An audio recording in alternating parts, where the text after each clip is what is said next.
High, how is going on? আজকে আমি আপনাদেরকে দেখাবো আইফোনের কিছু প্রয়োজনীয় টিপস, হয়তো বা সেগুলো আপনাদের অনেক উপকারে আসবে। প্রথমে যেটি রয়েছে সেটি হলো আপনাদের যে ক্যামেরা অ্যাপ্লিকেশনটি রয়েছে সেখান থেকে চাইলে কিন্তু আপনারা যে কোনো প্রকার ইমেজ কিংবা আপনারা ক্যামেরাতে থাকা অবস্থায় কোনো কিছুতে যদি কোনো লেখা থাকে সেগুলো আপনারা কপি কিংবা সেগুলো কপি করে অন্য জায়গায় ইউজ করতে পারবেন।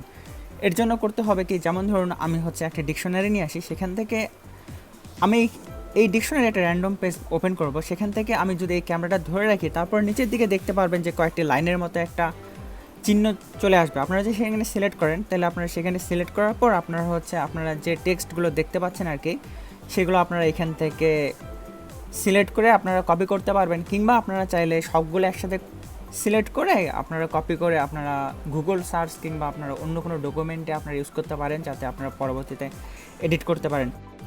শুধু পেপার না, এছাড়া অন্য কোনো যদি অবজেক্ট থাকে আপনারা সেখান থেকেও আপনারা বিভিন্ন প্রকার যে টেক্সটগুলো রয়েছে সেগুলো আপনারা নিয়ে নিতে পারবেন। যেমন ধরুন হচ্ছে নেসকাফের এই সুন্দর যে জারটি রয়েছে, সেখানে উপরের দিকে নেসকাফের যে লেখাটি রয়েছে সেটা আমি এখান থেকে এই নেসকাফের যে 3-in-1 যে লেখাটি রয়েছে সেখান থেকে আমি সেটা সিলেক্ট করে নিতে পারবো। যখন এই অপশনটা চলে আসবে, দেখতে পাচ্ছেন যে আমি এখানে সেটা সিলেক্ট করে নিলাম। আর এখান থেকে সিলেক্ট অল নামে যে অপশনটি রয়েছে সেখান থেকে সিলেক্ট করে আপনারা পুরোটি সিলেক্ট করে নিতে পারবেন এবং সেটি কপি করতে পারবেন।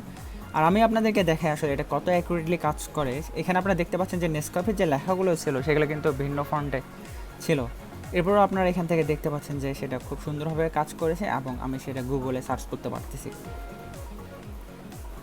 শুধু তাই নয়, আপনারা যদি চান আপনাদের যে গ্যালারিটা রয়েছে সেখান থেকে কোনো ইমেজের কোনো টেক্সট আপনারা সেখান থেকে নিয়ে নেবেন আর কি, সেটাও আপনারা পারবেন। এর জন্য দেখতে পাচ্ছেন যে আমি এখানে যে একটা ইমেজ রয়েছে সেখানে আমি সিলেক্ট করলাম, তারপরে নিচের দিকে দেখতে পারবেন যে একটা 3টা লাইনের একটা ডট একটা আসবে, তারপর আপনারা সেখানে সিলেক্ট করবেন। সেখান থেকে সিলেক্ট করার পর আপনারা এখান থেকে যে কোনো প্রকার টেক্সট আপনারা আপনাদের নিজের ইচ্ছা মতো করে সিলেক্ট করে সেগুলো কপি পেস্ট কিংবা অন্য যে কোনো কাজে আপনারা সেগুলো ব্যবহার করতে পারবেন।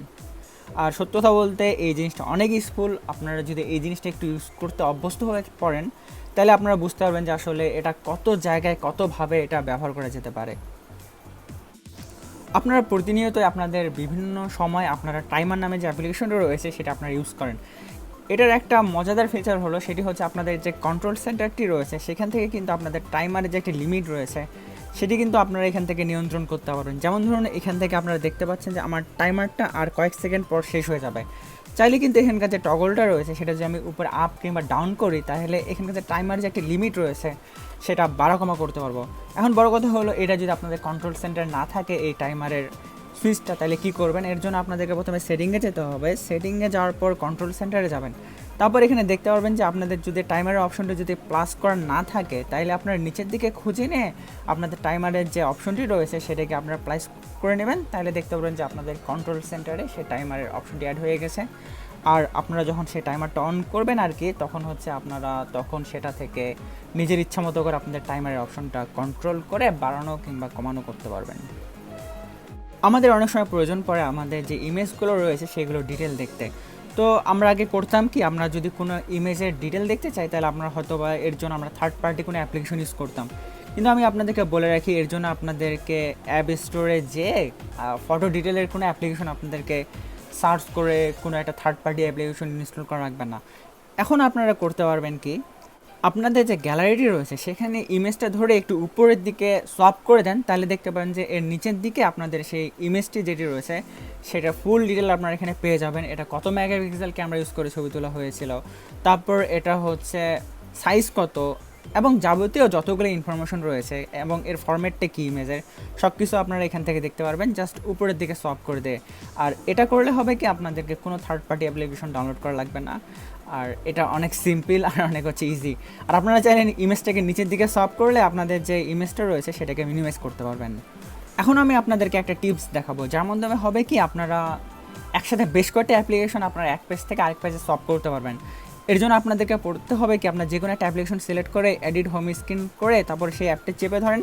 তারপর এর সাথে সাথে আপনারা যে অ্যাপ্লিকেশনগুলোকে অন্য কোনো পেজে সোয়াপ করতে চাচ্ছেন সেটাকে ধরে রেখে অন্য অ্যাপ্লিকেশনগুলো সিলেক্ট করে আপনারা অন্য একটা পেজে নিয়ে যান। তাহলে দেখতে পারবেন যে আপনারা যে পেজটিতে নিয়ে গেছেন সেখানে সব অ্যাপ্লিকেশনগুলো একবারে চলে গেছে। এর জন্য আপনাদেরকে এক এক করে অ্যাপ্লিকেশনগুলো নিয়ে যেতে হচ্ছে না।